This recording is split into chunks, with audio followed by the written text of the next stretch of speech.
Shalom, kembali lagi bersama kami di grup Wong LA. Ada di LA untuk jadi berkat bagi dunia ini. Satu kesempatan kalau kita boleh menginjakkan kitab yang terakhir dalam perjanjian baru, kitab Wahyu. Kita boleh belajar sesuatu yang luar biasa di kitab Wahyu ini. Adalah kitab yang sungguh luar biasa menjelang hari kedatangan Tuhan yang ada dalam kitab ini untuk kita bisa menjadi berkat dalam hidupan kita. Nah, kitab ini ditulis oleh Yohanes.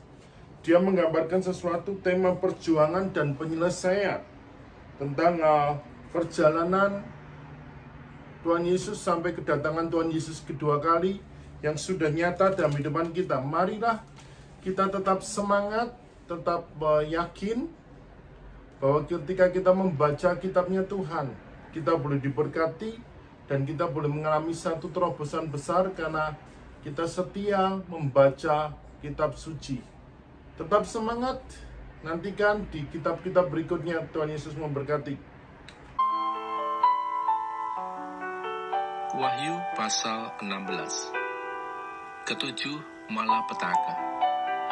Dan aku mendengar suara yang nyaring dari dalam bait suci berkata kepada ketujuh malaikat itu, "Pergilah dan tumpahkanlah ketujuh cawan murka Allah itu ke atas bumi." Maka pergilah malaikat yang pertama, dan ia menumpahkan cawannya ke atas bumi.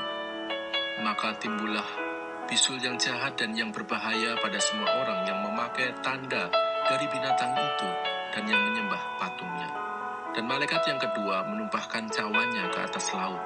Maka airnya menjadi darah seperti darah orang mati, dan matilah segala yang bernyawa yang hidup di dalam laut.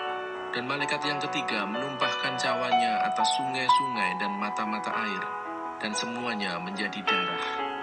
Dan aku mendengar malaikat yang berkuasa atas air itu berkata, "Adil engkau yang ada dan yang sudah ada, engkau yang kudus, yang telah menjatuhkan hukuman ini, karena mereka telah menumpahkan darah orang-orang kudus dan para nabi. Engkau juga telah memberi mereka minum darah, hal itu wajar bagi mereka." Dan aku mendengar mezbah itu berkata, "Ya Tuhan, Allah, yang Maha Kuasa, benar dan adil segala penghakiman."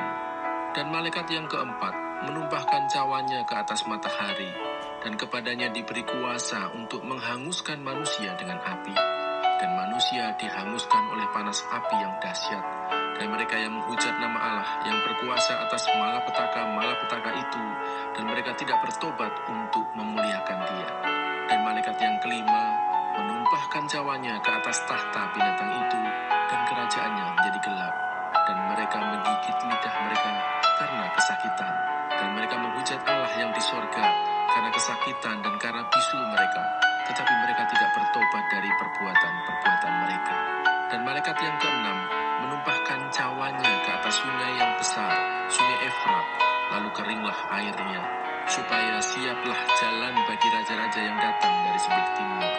Dan aku melihat dari mulut naga dan dari mulut binatang dan dari mulut nabi palsu itu keluar 3 roh najis yang menyerupai kata.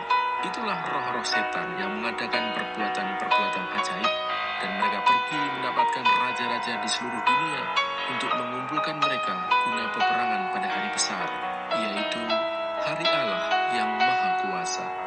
Lihatlah, aku datang seperti pencuri.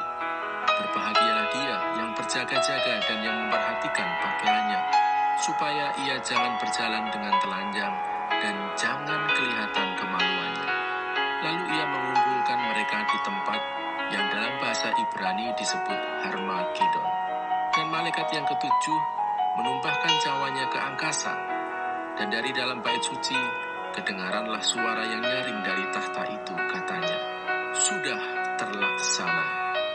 Maka memancarlah kilat dan menderulah bunyi guruh, dan terjadilah gempa bumi yang dahsyat, seperti belum pernah terjadi sejak manusia ada di atas bumi. Begitu hebatnya gempa bumi itu. Lalu terbelahlah kota besar itu menjadi 3 bagian, dan runtuhlah kota-kota bangsa-bangsa yang tidak mengenal Allah. Maka teringatlah Allah akan Babel yang besar itu untuk memberikan kepadanya cawan yang penuh dengan anggur kegeraman murkanya. Dan semua pulau hilang lenyap, dan tidak ditemukan lagi gunung-gunung. dan hujan es besar seberat 100 pon jatuh dari langit menimpa manusia, dan manusia menghujat Allah karena malapetaka hujan es itu, sebab malapetaka itu sangat dahsyat.